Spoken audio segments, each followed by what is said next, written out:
Video देखने से पहले वीडियो को लाइक करें, चैनल को सब्सक्राइब करें और बेल आइकन पर क्लिक करें। शुक्रिया। कुरान करीम में पहली जो सूरत अल्लाह तबारक व तआला ने नाजिल फरमाई, उस सूरत का एक नाम सूरत दुआ। तो गोया कि दुआ ही से शुरू किया, दुआ और दुआ ही पर कुरान को ख़त्म कर रहे हैं, क्योंकि कुल औज़ु बिरब्बिन नास इसके अंदर भी दुआ है। गोया कि अल्लाह तबारक व तआला की पनाह में बंदा आ रहा है। तो गोया कि दुआ से कलाम इलाही को शुरू कर रहे हैं, और ये कलाम इलाही तमाम आसमानी कलामों का निचोड़ और मजमुआ है। फ़ीहा कुतुबुन क़य्यिमा, सारी आसमानी जितनी किताबें हैं सब की सब आसमानी किताबें इसके अंदर बंद हैं, सबका निचोड़ खुलासा इसके अंदर बंद है। तो कुरान करीम को दुआ से शुरू किया।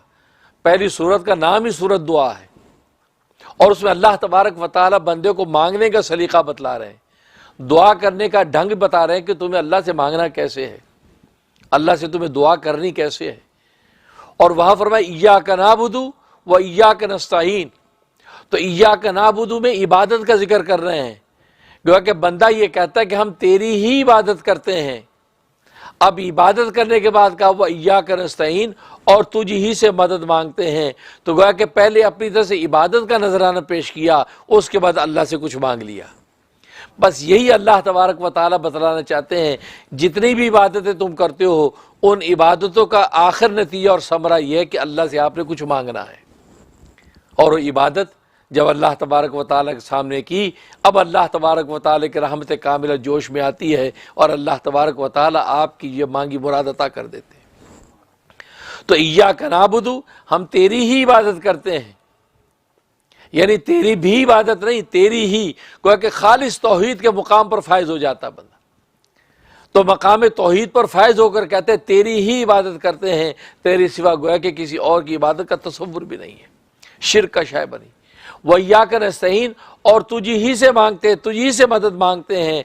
तो गोया कि मांगने का जो सवाल है, सवाली बन के अगर झोली फैलाते हैं तो वो भी तेरे ही सामने फैलाते हैं, किसी दूसरे के सामने नहीं। लेकिन असबाब के दर्जे में दूसरे के सामने भी इंसान मांगता नज़र आता है, दूसरे मदद लेता नज़र आता है, लेकिन उसके दिमाग में ये होता है कि सारे फैसले आसमानों से होने हैं। तभी तो हदीस में आता है कि तुम्हें अगर एक नमक की डली की ज़रूरत पेश आ जाए, या एक जूते के तस्मे की ज़रूरत पेश आ जाए, वो भी अपने अल्लाह से मांगो। अब नमक की डली अल्लाह से कैसे मांगे, तस्मा जूते का तस्मा कैसे मांगे? इसका मतलब ये है कि आप दुनिया में किसी असबाब के दर्जे में मदद लेने से पहले अल्लाह तबारक व तआला से दुआ करो कि या अल्लाह मुझे नमक चाहिए, अच्छा सा नमक अता कर दीजिए। या अल्लाह मुझे जूते का तस्मा चाहिए, अच्छा सा तस्मा अता कर दीजिए। दुआ की, उसके बाद असबाब के दर्जे में आप बाज़ार में निकल गए, जाकर नमक ख़रीद लिया, या पड़ोसी से नमक मांग लिया, या किसी दूसरे से मदद मांग ली। तो गोया कि असबाब के दर्जे में भी जब कोई चीज़ मांगे तो सबसे पहले अल्लाह तबारक व तआला के यहाँ दुआ करके दरख्वास्त पेश कर दे। और दुआ बड़ी अजीब चीज़ है। अल्लाह तबारक व तआला के साथ अगर मजबूत से मजबूत राब्ता रख रहा है तो कसरत से दुआ करो। इसे मेरे दादा पीर हज़रत डॉक्टर अब्दुल आरफी क़ुद्दिस सिर्रुहु, जो हज़रत हकीमुल उम्मत मुजद्दिद मिल्लत मौलाना शबरी थानवी रहीमुल्लाह ताला के जलील क़द्र खुलफा में से थे, कराची के अंदर। तो गोया कि वो कुतुब थे हज़रत डॉक्टर अब्दुल आरफी क़ुद्दिस सिर्रुहु। वो फरमाते थे अल्लाह ताला से मांगने और मांगते रहने की आदत डाल लो। जब अल्लाह से मांगने और मांगते रहने की आदत डाल लोगे, तुम्हारा राब्ता अल्लाह तबारक व तआला के साथ कवी हो जाएगा, और बस औक़ात नहीं भी मांगोगे तो अल्लाह तबारक व तआला तुम्हारी ज़रूरत के मुताबिक अता कर देंगे। ये दुआ ऐसी क्योंकि दुआ इबादत का निचोड़ है, खुलासा है। इसलिए खुलासा और निचोड़ जब आपने हासिल कर लिया, नतीजा क्या हुआ? इबादत का मंशा पूरा हो गया। इसलिए फरमाते छोटी छोटी चीज़ें भी अल्लाह से मांगो। यहाँ तक फरमाया करते थे कि अगर घर में बिजली चली गई तो कहो कि या अल्लाह जो टेक्निकल प्रॉब्लम हो गया जिसकी वजह से बिजली चली गई, या अल्लाह उसको ठीक कर दे अपने लुत्फ़ करम से, या अल्लाह टेक्निकल प्रॉब्लम ठीक कर दे। पंखा नहीं चल रहा, या अल्लाह पंखा ख़राब हो गया, क्या इसमें टेक्निकल प्रॉब्लम हो गया है, या अल्लाह अपने लुत्फ़ करम से पंखा ठीक कर दे। दुआ पहले करो। जैसे दुआ की, दुआ करने के बाद अब असबाब के दर्जे में आप उसको करना शुरू कर दें, अल्लाह तबारक व तआला दुरुस्त कर देंगे। छोटी छोटी। यहाँ तक फरमाते थे कि मैं जब अपने मतलब से घर की तरफ आता, क्योंकि आपका मतलब जो है वो कराची में पापोश नगर जो एक इलाका है वहाँ पर आपका मतलब था। तो वहाँ से मैं जब वापस आता तो रास्ते में कभी देखता किसी की मोटरसाइकिल ख़राब है, बेचारे खड़ा है, वो मोटरसाइकिल ऊपर नीचे कर रहा है, किके मार रहा है, स्टार्ट नहीं हो रही, या किसी की गाड़ी ख़राब हुई, वो बोनट खोल के वो गाड़ी अंदर से देख रहा है।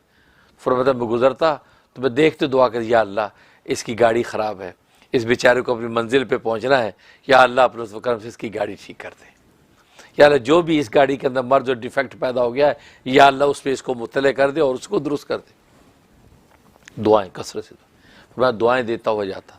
ज़ाहिर है कहते अगर इंसान ये सोचे कि मेरी मोटरसाइकिल इस तरह ख़राब हो, मेरी गाड़ी ख़राब हो, तो क्या इंसान के जज्बात होते हैं कि यार कोई ऐसा बस मौजज़ा हो जाए कि गाड़ी ठीक हो जाए, मंजिल पे पहुंचो। तो वही कैफियत उस बेचारे की किस मुसीबत में मुब्तला है, फरमाया कुछ नहीं कर सकते तो उसके लिए दुआ करते हुए गुजर जाओ, खड़े होकर उसकी मदद नहीं कर सकते, दुआ करते हुए गुजर जाओ, क्योंकि दुआ इतनी बड़ी ताकत है, इतनी बड़ी ताकत है कि ये मोमिन को उसका पता ही नहीं है। तभी तो नबी करीम सल्लल्लाहु अलैहि वसल्लम हदीस में फरमाते हैं कि अद्दुआउ सिलाहुल मोमिन, मोमिन का हथियार दुआ है, मोमिन का हथियार उसका दुआ है। इसलिए हदीस में फरमाया कि लोगों क्या मैं तुम्हें ऐसा कोई अमल ना बता दूं कि जिसके जरिए तुम अपने दुश्मनों के वारों से बच जाओ और रिज़्क़ के खजाने तुम पर खुल जाएं। फरमाया बता दूं, फरमाया कि वो दुआ है, फरमाया कि वो जो अमल है वो दुआ है, और दुआ फरमाया कि सिलाहुल मोमिन, मोमिन का हथियार है। अब बताओ दुनिया के अंदर इंसान ये दो चीज़ों के अलावा चाहता क्या है?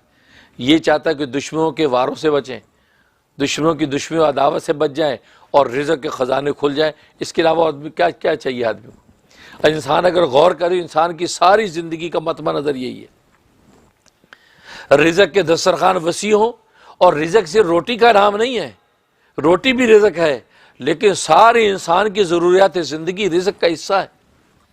इंसान का खाना है, पीना है, पहनना है, ओढ़ना है, रहना है, सहना है, औलाद है, बीवी बच्चे हैं, पूरी ज़िंदगी की जितनी ज़रूरियात हैं वो तमाम के तमाम रिज़्क़ में शामिल है।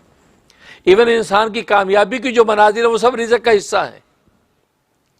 तो वसी माने में हर चीज़ रिज़्क़ के अंदर शामिल है, और आदमी दुनिया के अंदर चाहता क्या है?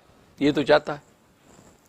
तो फरमाया कि रिज़्क़ के ख़जाने खुल जाएंगे और दुश्मनों से बच जाएंगे, क्योंकि ज़ाहिर है कि दुनिया के अंदर रिज़्क़ के उन ख़जानों का हुसूल, उसके अंदर कोई रुकावट आती है तो दुश्मनों की वजह से आती है, कोई हसद की वजह से, कोई जलन की वजह से, कोई कीना बुग़्ज़ की वजह से उसके अंदर रुकावट ममाने पैदा करते हैं, अवारिस पैदा करते हैं। तो नतीजा ये है कि वो दुश्मन से बचाओ, ये दुआ है। फरमाया कसरत से दुआ करो। और एक हदीस फरमाया कि अद्दुआउल इबादा, दुआ ही तो इबादत है। कि दुआ की हकीकत क्या? अद्दुआउल इबादत, दुआ ही इबादत है। गोया कि पूरी की पूरी जो इबादत हम कर रहे हैं, नमाज पढ़ ली हमने पूरी, उस पूरी की पूरी नमाज का असल जो मगज़ है वो दुआ ही है। इसे एक हदीस में फरमाया अद्दुआ मुखुल इबादा, कि दुआ इबादत का मगज़ है, निचोड़ है। चाहे आपने हदीस फरमाया अद्दुआउल इबादा, साहब भी फरमाते ये दुआ, ये हदीस जिक्र करके आगे आपने आयत पढ़ी, वक़ाल रब्बुकुम उदूनी अस्तजिब लकुम, और फरमाया तुम्हारे रब ने कि मुझसे दुआ मांगो मैं कबूल करूँगा, मुझसे दुआएं मांगो मैं कबूल करूँगा। और फरमाया कि इन्नल्लज़ीना यस्तकबिरूना अन इबादती सयदखुलूना जहन्नम दाखिरीन, फरमाया कि जो मुझसे दुआ मांगने में तकब्बुर करते हैं वो औंधे मुँह कल को जहन्नम में डाले जाएंगे।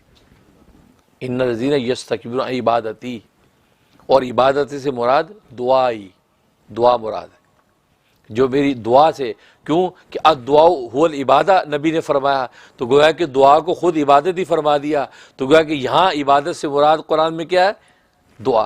तो फरमाया कि जो मुझसे दुआ करने से तकब्बुर करते हैं, मुंह मोड़ते हैं, मुझसे मांगते नहीं हैं, तो फरमाया कि कल रोज़े क़यामत में औंधे मुँह ज़लील खार करके जहन्नम में डाले जाएंगे। अब अंदाज़ा करें अल्लाह तबारक व तआला को से दुआ ना मांगना अल्लाह को कितना बुरा लगता है। इसे तिरमिज़ी की हदीस है कि जो शख्स अल्लाह तबारक व तआला से दुआ नहीं करता, मांगता नहीं, वमन यसअलिल्लाह, तो जो अल्लाह तबारक व तआला से मांगता नहीं, सवाल नहीं करता, तो मैं यग़ज़ब अलैहि, अल्लाह उस पर गज़बनाक हो जाते, गुस्से हो जाते। और दुनिया में जो बंदे से मांगने वाले से इंसान जो है चिढ़ जाता, यार ये मांगते रहता। और अल्लाह मियाँ मांगने वाले से खुश होते हैं। जितना ज़्यादा मांगेगा उतना कुर्ब बढ़ता जाएगा, उधर ताल्लुक़ क़ल्ब भी बढ़ता चला जाएगा। और जब अल्लाह तबारक व तआला का कुर्ब ख़ास और ताल्लुक़ कवी होता चला जाएगा, तो यही तो ज़िंदगी का राज है। जो ज़िंदगी का राज इंसान को नसीब हो जाएगा कि अल्लाह से एक ताल्लुक़ कवी हो गया। इसलिए फरमाया कि जो अल्लाह से मांगता नहीं, अल्लाह को उस पर बड़ा गुस्सा आता है। दुनिया के अंदर सखियों से मांगे, एक दफ़ा मांगा, 2 दफ़ा मांगा, आखिर एक वक्त में उतंग ही आ जाता है कि भाई यार तेरा काम मंगने ही रह गया, जदों वेको हाथ जदों का हाथ चक्के होता तू, फिर टेढ़ नहीं भरे, बस कर यार। बड़े से बड़ा सखी कभी न कभी कह देता है, लेकिन वो करीम वो है, वो सखी दाता है, उससे जितना मांगो उतना खुश होता है, बल्कि ना मांगने वाले पर नाराज हो रहा है कि तुम मांगते क्यों नहीं मुझसे। इसका मतलब वो जब बंदा मांगता है तो अल्लाह तबारक व तआला की करीमी ज़ाहिर होती है, और अल्लाह को ये अच्छा लगता है कि बंदा को ऐसा अमल करे कि मेरी एक शान और वसफ़ ज़ाहिर हो, अल्लाह की करीमी ज़ाहिर होती है। तभी तो एक हदीस में फरमाया कि अल्लाह तबारक व तआला बड़े करीम और हया वाले हैं, बड़े करीम और हया वाले हैं। जब बंदा अल्लाह के सामने हाथ फैलाता है तो अल्लाह तबारक व तआला को इस बात से हया आ जाती है कि मैं इसके हाथों को खाली लौटाऊं, अल्लाह उसके मुराद को पूरी कर देते। खाली हाथ उसके लौटने नहीं देते, अल्लाह उसकी मुराद पूरी कर देते। तो गोया कि दुआ एक ऐसा राज है। इसलिए मशाइख ने लिखा है कि जिसको इबादत का लुत्फ़ और मज़ा हासिल ना हो रहा हो, इबादत की हकीकत उस पर खुल ना रही हो, बस ऐसे में फॉर्मेलिटी पूरी कर रहा है, लेकिन इबादत की असर रूह है मिल नहीं रही, फरमाया वो कसरत से दुआएं करना शुरू कर दे। जब बैठा खुदा से मांगना शुरू कर दे, भले दुनिया की चीज़ें मांगे कि या अल्लाह अच्छी सी गाड़ी दे दे, या अल्लाह अच्छे से कपड़े दे दे, या अल्लाह अच्छा सा मकान दे दे। दुनिया की चीज़ अपनी ज़हनी सतह के मतलब वही मांगता रहे, क्योंकि बंदा तो कमज़ोर है, बंदा तो इन्हीं चीज़ों का मोहताज है। वो तो ऊंचे लोगों की बातें हैं जो कहते हैं या अल्लाह बस आखिर चाहिए, बस वो तो ज़ुहद के उस मकाम पर फायज़ होते हैं कि जिसकी कोई नज़ीर नहीं, आखिरत ही मांगते हैं। लेकिन बंदा तो कमज़ोर है, आम आदमी तो ज़ुहद के उस मकाम पर फायज़ नहीं हो सकता, वो अपने दुनिया के अंदर खाने पीने के वसी दस्तरखान भी मांगता है। वो बेचारा जो अपनी छत और मकान भी मांगता है, कपड़े लत्ते भी मांगता है, कोई बात नहीं, वही मांगो। लेकिन जब अल्लाह से बार बार ये चीज़ें मांगोगे तो अल्लाह तबारक व तआला आपके अंदर इबादत का ज़ौक़ पैदा करेंगे, क्योंकि इबादत का जो असल निचोड़ और रूह तो दुआ है। और दुआ आपने करना शुरू कर दी, दुआ मांगना शुरू कर दी। तभी एक हदीस में आता है कि जिस पर अल्लाह तबारक व तआला दुआ का दरवाज़ा खोल दें, दुआ का दरवाज़ा खोल दे तो बड़ा खुश नसीब है उस पर दुआ का दरवाज़ा खुल जाए। और जब उस पर दुआ का दरवाज़ा खुल जाए तो अल्लाह तबारक व तआला की रहमतें उसकी तरफ निछावर हो जाती हैं, और उसको वो अल्लाह से जो चीज़ मांग रहा है, तो अल्लाह तबारक व तआला को अपनी दुआ और मांगने में सबसे ज़्यादा महबूब अगर कोई चीज़ है, फरमाया कि वो बंदे की आफियत है। बंदा अपनी आफियत मांगे, फरमाया कि जिस पर दुआ का ये दरवाज़ा खुल जाए तो फरमाया कि वो अल्लाह से क्या मांगे, आफियत मांगे। अल्लाहुम्मा आफ़िना वाफ़ु अन्ना, या अल्लाह हमें भी आफियत अता फरमा और हमें माफ़ फरमा, आफियत मांगे।